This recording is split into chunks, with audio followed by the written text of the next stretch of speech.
Flight 718 Denver to New York, 11:12 p.m. The first scream came just as the cabin lights dimmed. It started as a whimper, then doubled in volume as the second baby joined in. Within seconds, the quiet of the red-eye flight shattered like glass. Emma Morgan clutched her twins closer, her arms trembling under their combined weight. Liam arrived red-faced and furious. Lucy arched her back, screaming into the crook of Emma's neck. The pacifiers had fallen somewhere under the seat.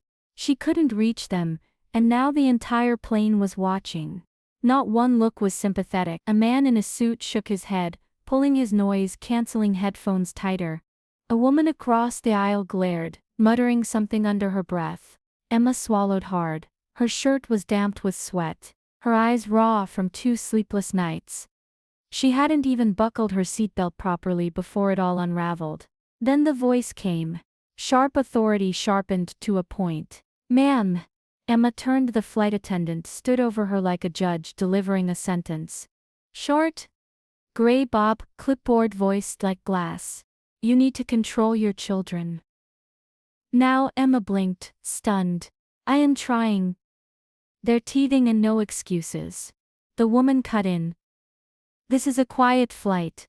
People paid good money to sleep.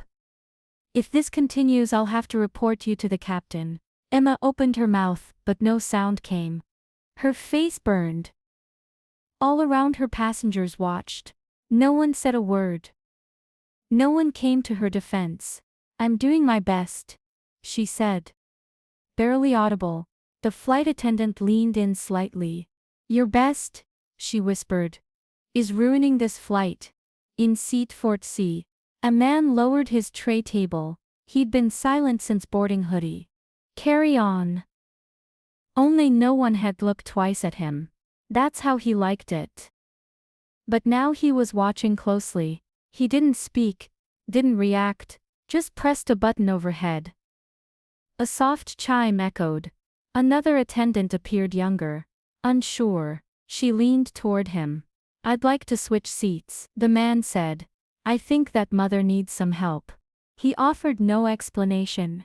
No smile, simply rose, stepped into the aisle, and moved towards the commotion. Everyone avoided the mother, no one wanting to engage. A hush fell as the man approached. Emma, however, remained fixated on her infants, their cries now alternating like discordant sirens. She barely registered the shadow halting beside her seat until a soft voice pierced the din. "Would it help if I held one of them?" Startled, she turned.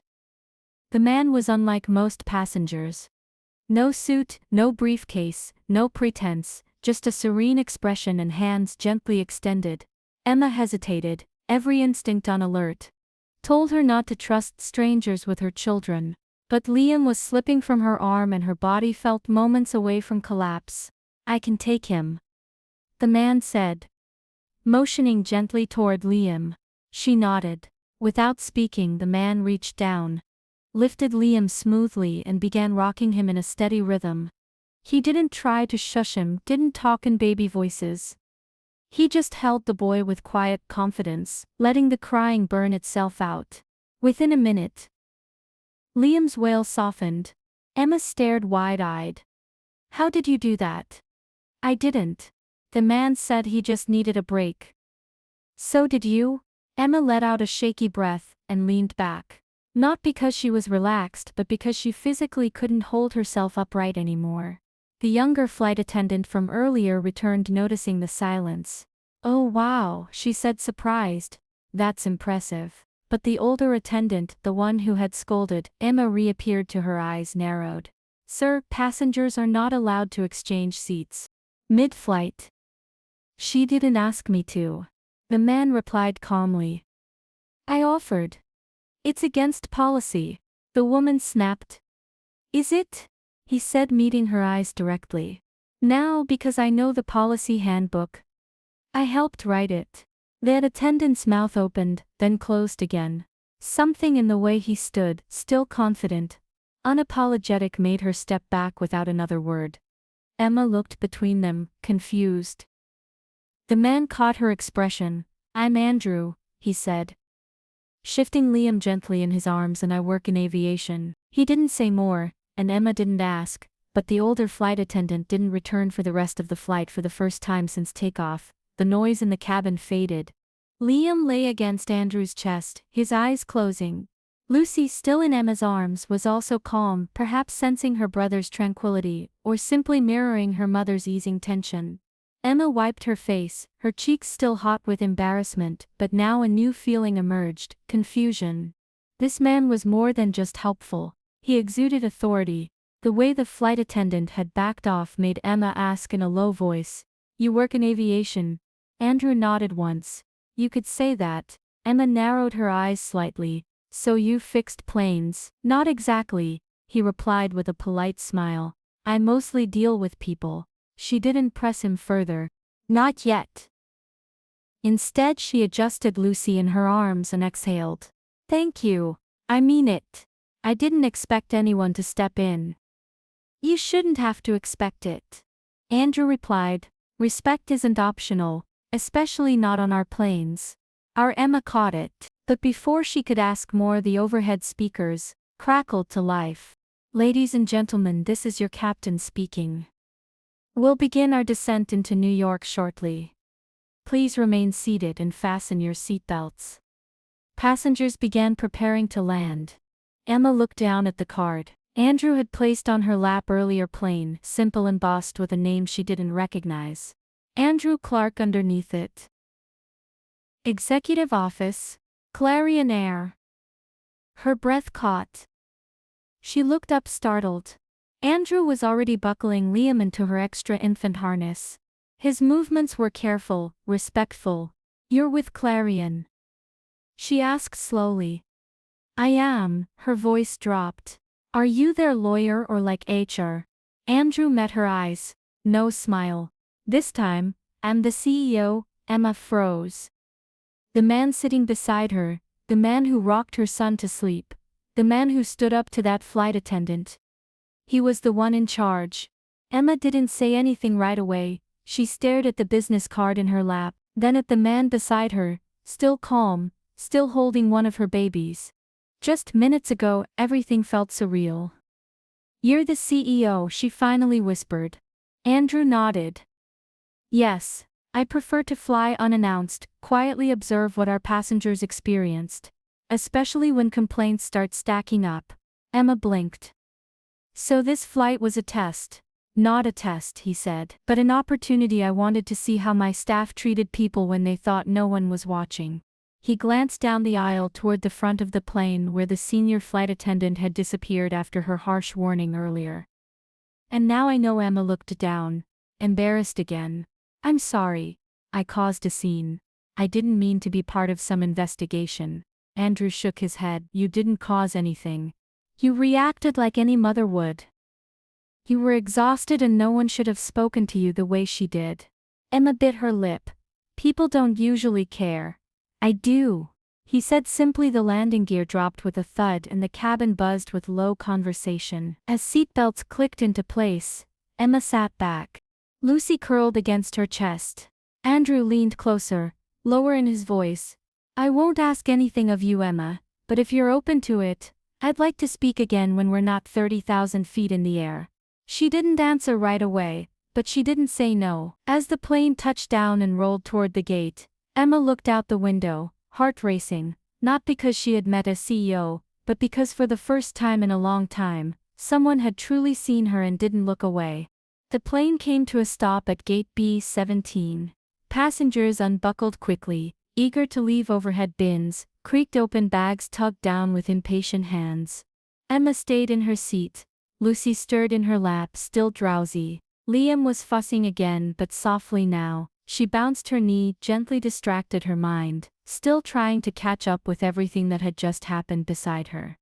Andrew stood and reached for the diaper bag above. He didn't ask. He just did it, like someone who understood what it meant to carry too much at once. Emma looked up at him. "So what happens now?" she asked quietly. Andrew glanced around the cabin, his voice dropped. "There'll be an internal review. What happened tonight isn't acceptable. Especially not from someone in uniform." Emma swallowed. Will she lose her job? That's not for me to decide alone, he said, but her behavior will be documented and I'll make sure it's addressed properly. He paused, and your experience will be at the center of that conversation if you're willing. Emma hesitated. Her first instinct was to say no. She didn't want attention. She didn't want headlines or interviews. She just wanted a safe place for her children and maybe a little respect. I'll think about it, she said. Andrew nodded. That's more than fair. They stepped into the aisle together. She held Lucy. He carried Liam. The other passengers gave wide berths. Now, not out of annoyance, but out of awareness. Something had shifted, and when they stepped off the plane into the bright lights of the terminal, Emma turned to him once more.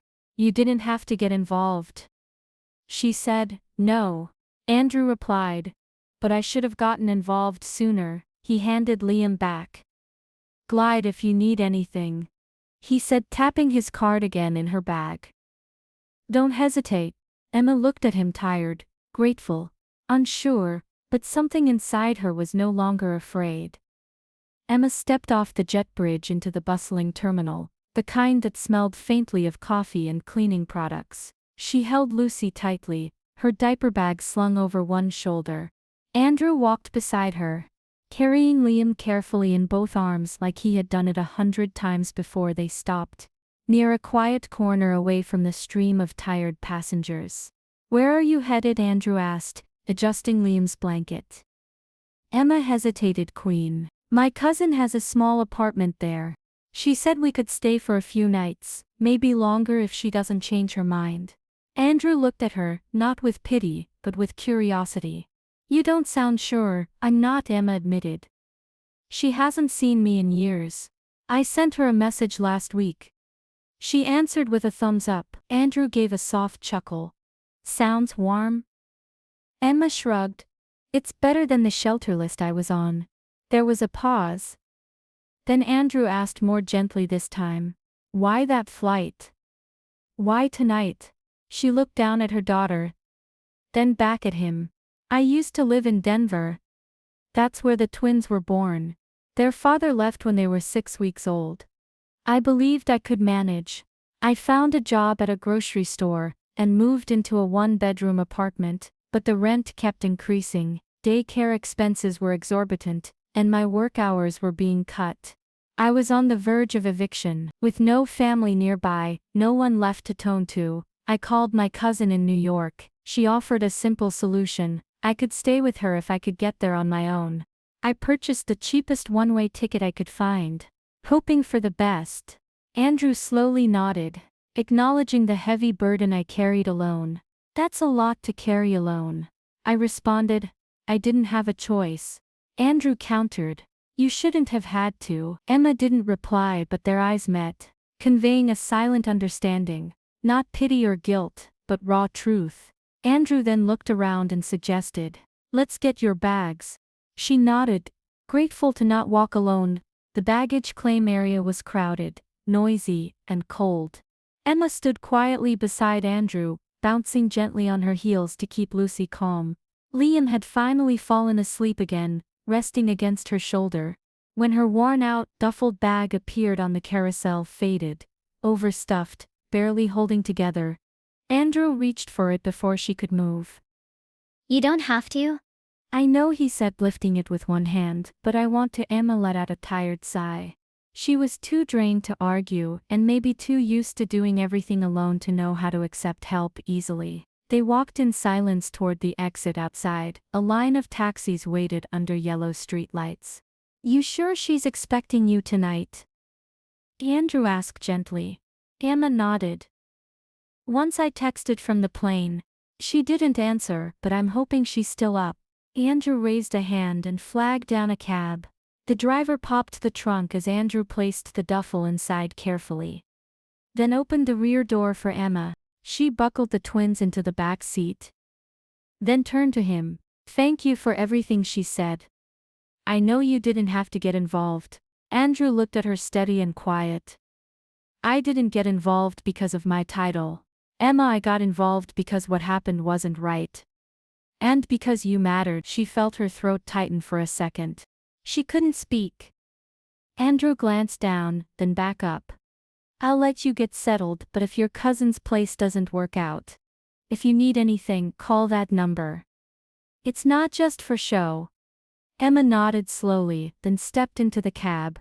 The door closed, the taxi pulled away. Andrew stood on the curb, hands in his pockets, watching until the taillights disappeared. The taxi slowed in front of a narrow brownstone in Jackson Heights. The building was old, its exterior cracked and stained by time. A dim porch light flickered weakly over a dented mailbox stuffed with flyers. Emma paid the driver with cash she couldn't afford to spend, then stepped out with one baby in her arms, and the other strapped her chest. She rang the bell twice. No answer. Her heart sank. She tried again, longer this time. Finally the door creaked open. Emma, a tired voice asked from behind the chain lock. Hi, Carla. Emma said, forcing a smile. Sorry it's late. The flight. Yeah, I figured, Carla said, unlocking the chain with a sigh. Come in, but keep them quiet. Okay. My roommate has work. In the morning, Emma stepped into a small, cluttered apartment. The air was thick with leftover food and stale cigarette smoke. Carla pointed to a small couch in the corner. That's where you can sleep. It folds out kinda. Emma sat down her bag. The couch was covered in laundry and fast food wrappers. She didn't complain, she didn't have the energy. Thanks for letting me stay, she said. Carla shrugged, just a couple nights. All right. I wasn't really expecting you to show up so soon. Emma nodded. She unwrapped the twins and laid them side by side on the folded blanket. She spread over the cushions. Lucy let out a soft whimper but didn't cry. Liam turned his head and fell back asleep. Almost immediately, she sat beside them and pulled her knees up to her chest, trying not to let the weight of the day collapse on her all at once across the city. Andrew sat alone in his office. The building was quiet. Everyone else had gone home hours ago. He scrolled through a report on his laptop. The preliminary complaint logs from Flight 7 on 18. The older flight attendant's name was already flagged by 2 other passengers who had overheard her comments to Emma. Andrew leaned back in his chair. His mind wasn't on the report, it was on the woman who had stepped onto his plane carrying 2 babies and no support and walked off without asking him for a thing. He genuinely wanted to know her story, not out of politeness, and she had shared it without knowing who he was. This unexpected honesty held more significance than he had anticipated. The next morning, Emma awoke on the couch, her neck stiff and her body aching from the unforgiving cushions. Lucy was asleep on her chest.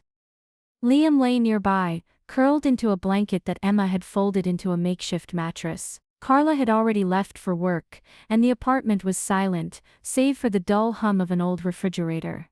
Emma sat up slowly and checked her phone. Still no new messages, no job offers, no housing replies.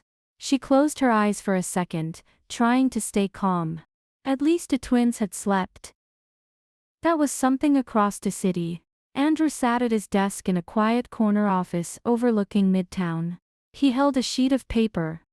A printed flight manifest from Flight 718. His assistant had pulled it for him after he requested the contact info of one passenger. Emma Morgan. He'd found her name after reviewing the official customer service reports from the flight. The incident involving the senior flight attendant had been documented by 2 other passengers, and Emma's name was referenced in both. Andrew wasn't proud of looking her up, but something about the way she carried herself, the quiet strength, the refusal to ask for pity had stuck with him, and he didn't want her to disappear into another forgotten report. He dialed the number. Emma picked up after the second ring. Hello Emma, it's Andrew from the flight. We'll pause. Oh hi. I hope this isn't intrusive. I asked for your contact info through our passenger services team. I just wanted to check in. She didn't respond right away, then said softly, I wasn't expecting that. I understand, he said, but I meant what I said. If you need anything, help finding housing support, whatever it is, I want to help. There was another pause. Then I'm on my way to a church pantry in Brooklyn. They sometimes have diapers.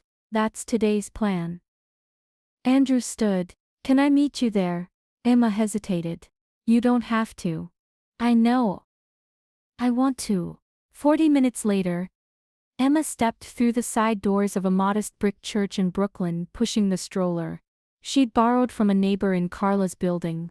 One of the front wheels shook every few steps. Inside, a folding table was already stacked with canned goods and formula samples. A few volunteers helped mothers fill paper bags. Andrew was waiting near the back, holding 2 cups of coffee. She blinked. You actually came. I told you I would. Emma walked toward him slowly, the stroller clicking with each uneven step. He handed her the coffee. I figured you didn't get much sleep. Not really. You said yesterday that you got on that flight because it was the cheapest, Andrew observed, looking from the babies to Emma. Yeah, Emma confirmed, cheapest one going far away. She let out a tired smile as she surveyed the room, the peeling paint, the quiet volunteers, the other mothers with their weary eyes. Now that I'm here, I'm figuring it out, one day at a time. Andrew nodded thoughtfully. Maybe I can make that a little easier. Emma didn't explicitly agree, but she didn't leave either. Later, Emma and Andrew sat on a bench outside the church pantry, the cold afternoon air carrying steam from their coffee cups. The twins were finally asleep, their small bodies bundled tight in the borrowed stroller. Andrew didn't waste time. I'd like to offer you something, he said, looking directly at her, not because I feel sorry for you, but because I think you deserve better than barely getting by. Emma watched him cautiously. What kind of offer? A temporary housing placement through our emergency outreach program. It's private, clean, safe, fully covered. You'd have your own space. It's part of a pilot we've been running for single parents who are in transition. Emma blinked. This is through Clarion Air. Andrew nodded. Through a foundation. I run quietly. She exhaled slowly. It sounds too good to be true. It's not, he said. There's no catch. You're not a charity case. You're a capable mother who needs a stable place to breathe and rebuild. Emma hesitated. She thought of Carla's apartment. The cramped couch. The unanswered job applications. She nodded once. All right, I'll try it. The apartment was in a small restored brownstone in Astoria. 2 bedrooms, a kitchen with clean counters, a crib already waiting, stocked with formula and diapers. Emma stepped inside, stunned. It's yours for 6 months. Andrew explained, longer if needed. No rent, no catch, just a fresh start. She ran her fingers over the back of the couch, then turned to him. I don't know what to say. Just say you'll let me check in now. And then he said, with a smile, not as the CEO as me. A week later, a blog post surfaced. A passenger from Flight 718 had written about the crying babies, the rude flight attendant, and the mystery man who stood up for the mother. Emma saw it by accident. A friend of Carla sent her the link with the caption, "This is you, right? He's the CEO." Emma didn't reply. Instead, she closed her laptop and went to the kitchen. Her hands shook, not with fear but with doubt. Was she just part of a story now, another name in someone else's narrative? Andrew showed up that evening with groceries and a book for the twins. Emma let him in, but her body was stiff. I saw the article, she said flatly. He nodded. I didn't write it, but someone did, and now people know about me. About you. They don't know you. He said calmly. They don't know your story. Only I do. And I didn't help you for publicity. I helped you because I saw someone who reminded me of my own mother. Someone who deserved a second chance. Emma stared at him. The fear, the pride, the protective wall. It all cracked. And now she asked, what am I to you? Now, you stepped closer. You're the strongest person I've met in years, and I'd like the chance to know you better if you'll let me. Weeks passed. Emma started working part-time at a nearby nonprofit. The twins got into daycare. The apartment felt like home. One evening, Andrew called. I'm flying to DC tomorrow meetings. But I keep thinking about that flight. Emma smiled into the phone, still auditing your staff. No, he said. Still thinking about a woman who didn't ask for help, but changed something in me when I saw her. Her fight through a terrible night with 2 crying babies and 0 support. Silence. Then he added, "Can I take you to dinner when I get back?" It was raining when Andrew showed up at Emma's apartment. A week later, he didn't bring flowers. He brought soup and toy airplanes for the twins. They talked, laughed. She told him about a job interview. He told her about a bad meeting, and then as she walked into the door, he stopped. "Emma," he said softly. "I came on that flight to investigate a problem in my company. I left thinking about you instead." Her eyes didn't leave his. "I don't want to offer help anymore. I want to offer something more honest. A place beside me, not because you need it, but because I can't stop thinking about who you are and how you've done everything alone, and still stayed kind." Emma's throat tightened, but her voice was steady. "I'm not looking for someone to save me." Andrew smiled. "I'm not here to save you, I'm here to walk with you." She didn't answer with words. She stepped forward and kissed him. Months later, on a flight from JFK to Chicago, a baby began to cry. A flight attendant started walking toward the mother, annoyed.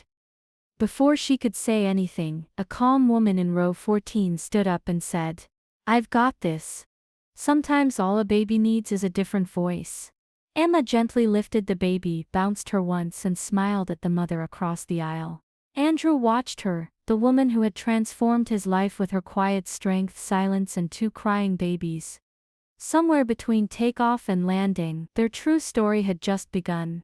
Thank you for following Emma's journey to the very end, a tale of quiet strength, unexpected kindness, and the power of second chances.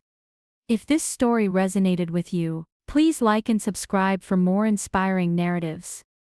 Your support means the world to us. We'll see you in the next one.